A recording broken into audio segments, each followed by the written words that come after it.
In the dense forest, there lived two little bears named Coco and Bella. Every day, they lived carefree lives in the forest. One day, as usual, Coco and Bella were playing in the forest. As the sky darkened, when they were getting ready to go home, they saw a shining butterfly. Coco and Bella were very amazed, so they followed the butterfly. The butterfly flew farther and farther. Unnoticed, Coco and Bella crossed the boundary of the forest. It was then they realized they had run into a strange place. The hustle and bustle of the city made Coco and Bella nervous. They were born in the forest, and in this place full of concrete and steel, they felt lost and panicked. Tall buildings standing side by side, busy crowds, vendors shouting along the streets, all made Coco and Bella very uncomfortable. They missed the tranquility of the forest. Coco and Bella wandered through the busy streets and alleys. The colorful neon lights and the unique smells of the city made them curious but also unfamiliar. As the night grew deeper, the pedestrians on the street became fewer, and the shops gradually closed. Only white steam remained on the streets. Coco and Bella quietly walked onto the street. Their stomachs started to growl. They sniffed the mixed air on the street, trying to find familiar smells. Suddenly Coco's nose twitched. They found it. Coco quickly led Bella into an alley. They arrived at the back door of a Japanese restaurant. Coincidentally, the restaurant had just closed, and the waiter was throwing out unsold fresh fish. Coco and Bella observed for a while. When there were no more waiters coming out, they jumped into the trash bin, following the scent of the fish. They finally could have a good meal. After eating, the tiredness from running around in the forest all day, coupled with the tension of being in a strange city, Coco and Bella fell asleep unknowingly. The next morning, the dawn shone into every corner of the city. A waitress named Yako was on duty today. She had to arrive at the restaurant earlier to tidy up the environment, so they could start working immediately when everyone arrived. When Yako checked the trash can, she found Coco and Bella sleeping inside. She was startled, though she was scared. She still managed to wake up Coco and Bella the moment the little bears opened their eyes. Both Yako and the bears were stunned. Yako had never seen wild bears before, and Coco and Bella had never been in such close contact with humans. Yako asked them to leave quickly. The restaurant was about to open, and there would be more people walking around here. As Coco and Bella left, Bella gathered courage and asked Yako if she could take them back to the forest. They didn't want to stay in the city, but they couldn't find their way home. Yako wasn't sure if she should help Coco and Bella, because today was her duty day. She couldn't take leave on short notice, but she would be off tomorrow. Yako quickly thought about it.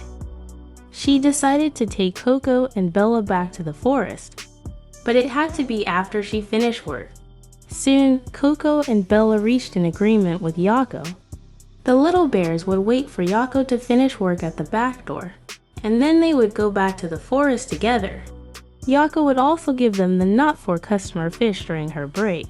After a busy day, Yako inexplicably felt very excited. However, today was a Friday, and there were too many customers, so Yako had to stay and work overtime. Finally, when Yako finished work, Coco and Bella had already eaten all day. Although they were comfortable, they still felt a little nervous and uneasy, seeing that it was already dark. Yako felt that it was not a good time to go to the forest, so she asked Coco and Bella if they wanted to stay at her house for the night. The little bears were a bit uncertain, but they had no choice. After all, they really couldn't find their way home. Fortunately, Yako's house was very comfortable. The warm fireplace made Coco and Bella feel a little relaxed. After a busy day, everyone went to bed early. The next day, as the sun rose, Yako had already prepared breakfast early. Coco and Bella, smelling the breakfast, half asleep, walked to the dining table. After breakfast, Coco and Bella set off for the forest. Yako disguised herself as the mountain hiker because they were afraid of being discovered. While Coco and Bella hid in Yako's backpack, they went into the forest. When they reached the outskirts of the forest, Yako was about to put down Coco and Bella, but Coco and Bella said they didn't recognize this forest, afraid that Yako would leave them behind.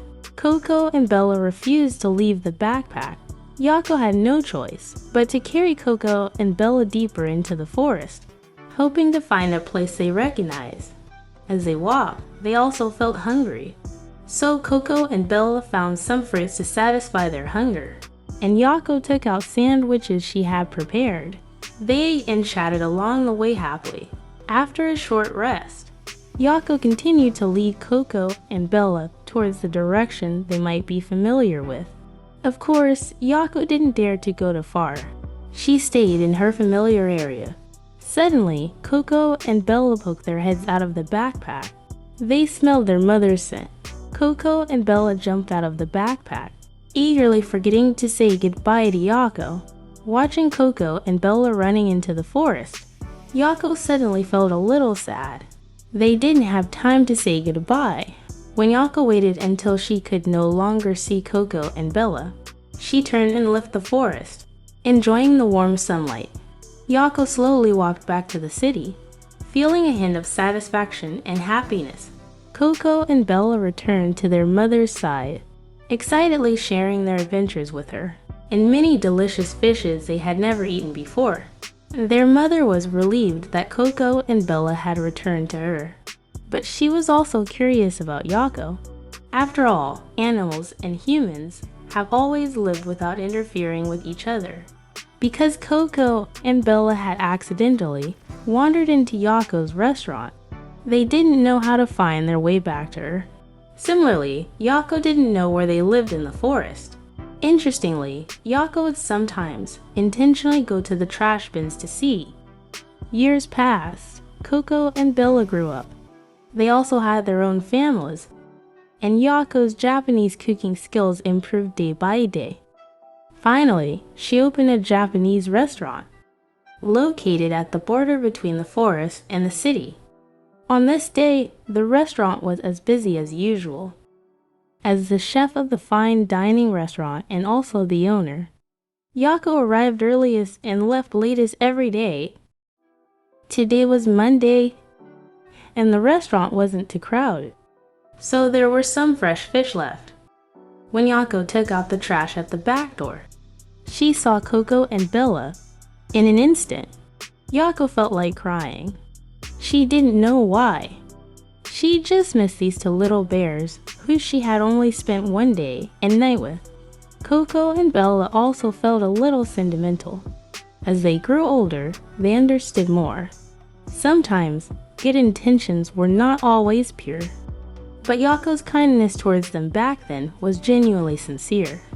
The two bears and Yako looked at each other, filled with joy, but not knowing how to start. Suddenly, several bear cubs ran out from behind Coco and Bella. They were Coco and Bella's baby bears. The bear cubs were so cute. They circled around the fresh fish in Yako's hands. This relaxed Yako a lot. She quickly took out the fish to share with the bear cubs. When the bear cubs ate excitedly, Yako gave Coco and Bella a big hug, which made Coco and Bella feel relieved. Yako wasn't afraid of them. After all, they were now adult bears, very different from when they first met years ago. The two bears and Yako, along with a bunch of bear cubs, chatted at the back door like old friends. Coco and Bella said they knew earlier that Yako had opened a restaurant here, but they weren't sure if they should disturb her. But their mother said they could observe first, and if it was safe, they could come and see. Then Coco and Bella's bear cubs were born, which delayed them for some time. Finally, They waited for this day. Coco and Bella brought their whole family to see Yako and thanked her for her help back then. Yako also generously took out all the unsold fresh fish from today to feed the bear cubs. That night, Coco and Bella and Yako seemed to return to the time when they were together. From that day on, Coco and Bella would regularly bring their bear cubs to Yako's restaurant for gatherings. They would bring fresh wild fruits from the forest and fresh honey, and Yako would prepare some special fresh fish for them. The bear cubs always eagerly surrounded Yako, waiting for her delicious meal. Yako would also be very considerate and specially prepare some small gifts for the bear cubs when they came. For example, beautiful fish keychains or toys woven from seaweed. The bear cubs always loved these gifts very much and treated them as treasures, bringing them back to their dens. Coco and Bella enjoyed the time spent with Yako. They would bring Yako the freshest fish in the river. With this back and forth, Yako's restaurant became more and more popular, not only because of the fresh ingredients, but also thanks to Coco and Bella. Customers could occasionally taste delicious dishes that other Japanese restaurants didn't have. When night fell and the shop closed, Yako would put a small lamp at the back door, slightly illuminating the path to the forest.